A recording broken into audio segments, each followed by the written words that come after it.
Você sabe quais os benefícios do teatro aplicado na educação universitária? Você conhece um grupo de teatro universitário? Para você, qual é o maior desafio para ser atriz?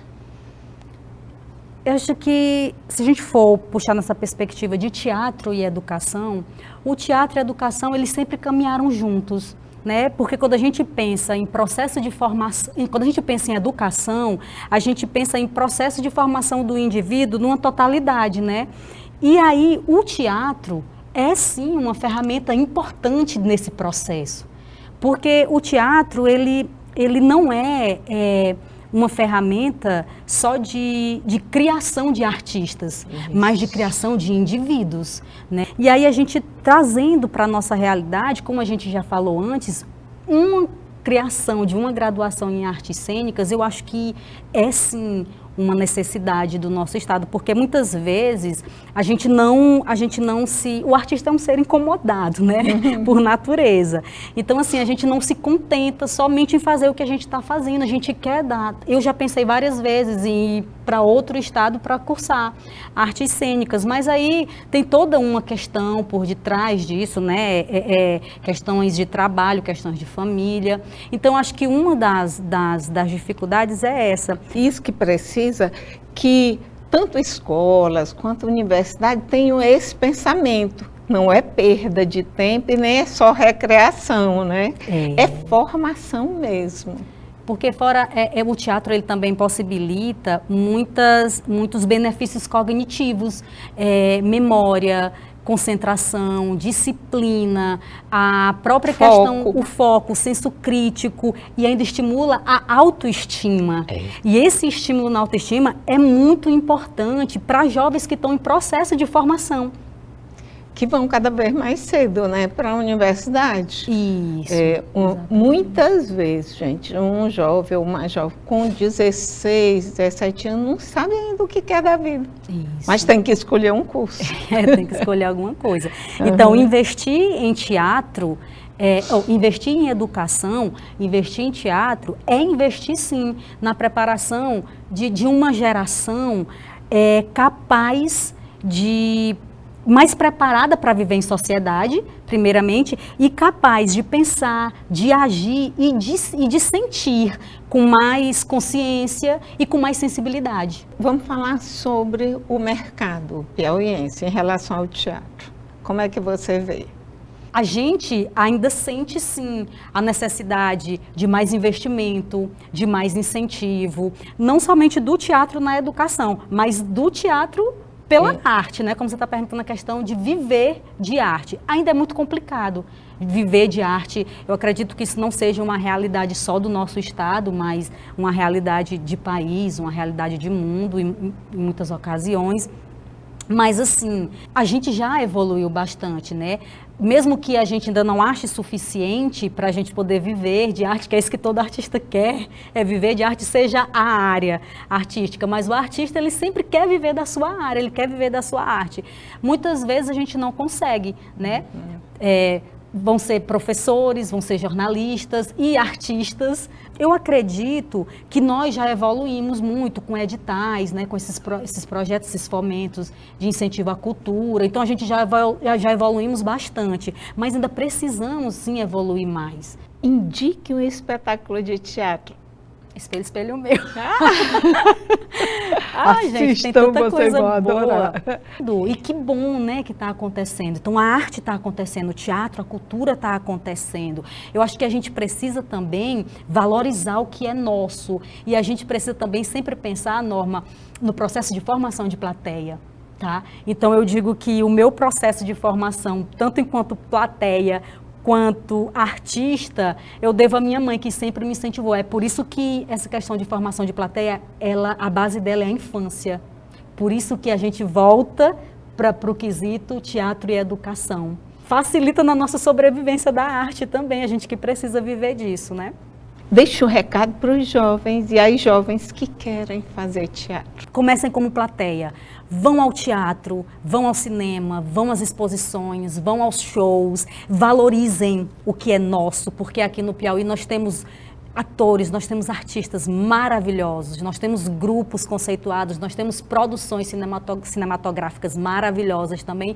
Então comecem com esse gosto, vão alimentando esse gosto de conhecer, procurem se profissionalizar, porque nós temos sim muitas oficinas dentro da nossa cidade, nós temos cursos, nós temos oficinas de iniciação, nós temos a escola técnica, como a gente já citou aqui, que tem formação em diversas áreas também. E estejam presentes, porque a arte, ela encanta, e assim como a educação, a arte e o teatro também são transformadores da sociedade. Que elementos pode trazer, por exemplo, para os alunos que participam de oficinas de teatro? Porque a gente percebe, né, Everton, que nem todo professor, professora compreende a arte como um fator que vai ser assim, importante, que vai auxiliar no processo educativo. Acha que, às vezes, que é perda de tempo. A ludicidade, essa questão de você trabalhar o lado humano, como eu falei agora há pouco, de perder essa timidez, porque dentro da universidade você vai estar de vez em quando com seminários, vai ter que estar ali na frente. A linguagem universitária é a linguagem monitorada. Aí eu usando as ferramentas do teatro, ela vai me ajudar na construção dessa linguagem monitorada, sem que eu vá para uma frente fazer um seminário ou fazer algo do tipo dentro da academia, de maneira engessada. Então, o teatro ele vai te relaxar, ele vai te deixar mais leve. Então, é nesse sentido que eu vejo a importância dele dentro. Me fala da literatura e o teatro. Dentro do grupo de teatro da UESP, fez a adaptação de um livro do Mia Couto, né? Fez um sketch. E aí envolveu o grupo de teatro e aí leva para os alunos a literatura em forma de teatro. Fala para mim sobre isso. Não é a primeira vez que eu pego um texto que é um drama, um romance, para fazer essa adaptação, a chamada transição literária, né? Que como a gente, num linguajar mais técnico, chama, né? Transição literária. Ali foi um trabalho para a turma do 4º período de letras, lá da UESP, da manhã. E quando veio a proposta, tudo bem, eu fui ver o Terra Sonâmbula e fiz essa adaptação. O interessante dessa obra é que é um português diferente do português aqui de Brasil, diferente do português de Portugal. É o português de Moçambique. E não tem como fazer aquilo que a gente fala sempre, teatro é estudo. Fui fazer o quê? Fui estudar um pouco mais sobre o português de Portugal, o português de Moçambique, aliás, para poder então fazer a adequação, respeitando a obra, respeitando o autor, e foi aquela maravilha que foi naquele dia lá na UESP. A gente vê as imagens de tudo que aconteceu lá sobre a guerra, né? Isso, a guerra dos 16 anos que teve lá em Moçambique. Interessante entrar em contato com outra cultura. Olha só o que o teatro nos possibilita. Esse contato com outra cultura. Teatro e literatura é simbiose. Não tem como fazer um teatro, eu preciso de um texto, nem que seja só com o corpo, sem usar o recurso da voz. Mas tem ali a literatura, né? Aquela coisa que o Garcia Lorca, o autor da Casa de Bernardalba, vai dizer, que o teatro nada mais é do que a poesia colocada na vertical e humanizada. E também aquilo que a Fernanda Montenegro vai dizer, é a encarnação, é a carnificação do verbo. Se eu tenho aqui a literatura, está aqui nesse plano, está na horizontal, o teatro vai colocar na vertical e vai ganhar carne, vai ganhar osso, vai ganhar sangue, vai ganhar vísceras. Vida. E que as escolas deveriam adotar, já desde o início, leitura com teatro. Exato. Como tem a contação de histórias. É todo um círculo, né? Se o poder público, os governantes, se eles de fato tivessem interesse, vai ter de fato o teatro dentro da escola. Quando é que eu vou ter um público adulto que vai para o teatro? Eu vou ter um público adulto que vai para o teatro a partir do momento em que o teatro ele é colocado na sala de aula. A partir do momento em que eu tenho também uma motivação para fazer teatro, seja na escola, ou seja ali em algum grupo, ou dentro da igreja, né, que também tem as igrejas também têm essa manifestação cultural com o teatro. A partir do momento que eu tenho essa manifestação de pequeno, então aquilo ali de certa maneira vai ser outra possibilidade. Qual é o maior desafio para ser ator? Para mim, o maior desafio para ser ator é a disciplina. O ator tem que ser disciplinado, o ator tem que estudar, né? Esquecer essa história de decorar texto. Texto não se decora, texto se estuda, né? E isso para mim também, Norma, é o desafio. Na minha parte, assim, enquanto ator, o desafio maior para mim é de fato memorizar aquele texto ali. Como é que eu vou estudar aquele texto para poder de fato, para quando eu for para a cena, eu possa de fato dizer ele com verdade. Indique um livro que pode ser adaptado para o teatro. Terra Sonâmbula. Ele é do Mia Couto. Com o processo de educação para a mudança cultural, e aí vem a arte, né? Você é professor de pedagogia e a gente fez um trabalho de apresentar uma peça. O grupo de teatro da UESP apresentou uma peça que trata da violência doméstica e tiveram 2 relatos, que foi uma aula, foi maravilhosa a aula, que envolvia exatamente assistir a peça e fazer o debate, a roda de conversas. Então, tiveram 2 relatos muito fortes.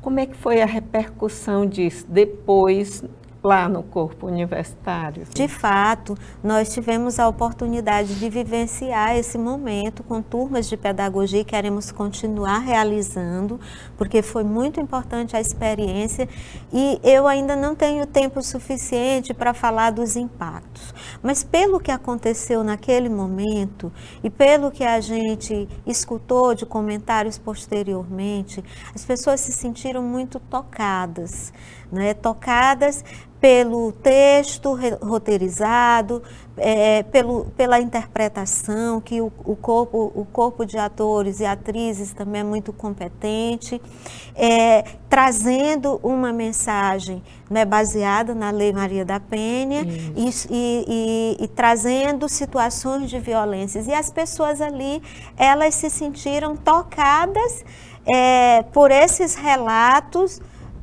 sendo levadas a pensar sobre as violências que estavam sofrendo. E são momentos que a gente precisa realizar em situações de proteção, porque não é fácil para as vítimas trazerem os seus relatos, são formas de vivenciar mais uma vez as dores sentidas, né? E essas pessoas se sentiram através do teatro com condições motivadas a trazerem os seus relatos, que também são práticas pedagógicas, para dizer para as outras que ouviram que é possível fazer enfrentamentos, é possível fazer superações, e eu penso que estratégias e experiências como essas devem ensinar ao Estado sobre como construir enfrentamentos em situações de educação e de pedagogização. Por que é que o Estado não traz para si uma estratégia desse tipo, de promover grupos de teatro orientados com determinadas mensagens que possam estar nos finais de semana, nos bairros das periferias, ocupando os espaços das escolas, que em geral ficam ociosos no final de semana, formando plateia para o teatro e para outras linguagens artísticas, né? Penso que são coisas que nem implicam muitos recursos financeiros e que tem muita gente querendo fazer e querendo oportunidade para fazer. Então, nós não precisamos de muito, o que nós precisamos é nos lançar nos desafios. Chegamos ao final de nosso programa. O Sob Outro Olhar valoriza a vida e a liberdade das mulheres. Não podemos naturalizar nenhum tipo de violência, principalmente contra as mulheres, contra crianças e adolescentes, que são as maiores vítimas. O silêncio é cúmplice da violência. Não silencie nem se deixe silenciar diante das violências que você possa estar sofrendo ou assistindo. Acesse nossa página no Instagram e YouTube, assista os programas anteriores e envie mensagens pelo WhatsApp. Até o próximo Sob Outro Olhar.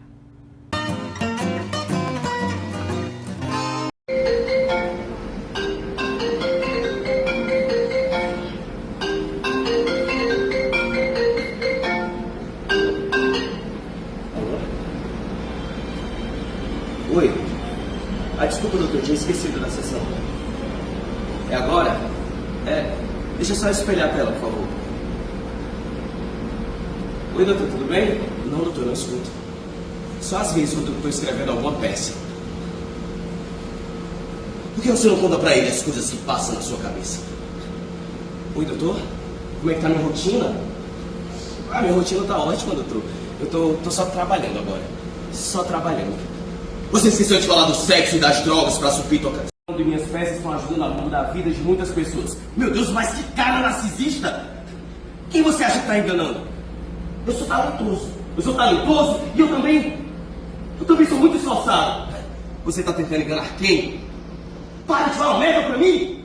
Você é um inútil! Para de falar merda, colocar coisa na minha cabeça! Eu tô bem, não tá! Eu tô, não tá! Eu tô, não tá! Eu tô, não tá!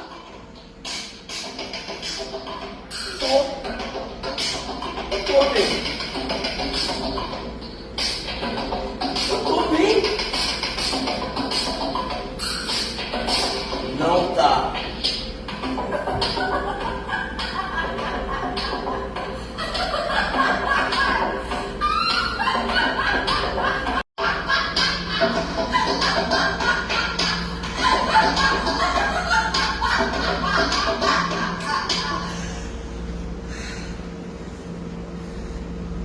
Tá vendo como eu tô bem? Não tá!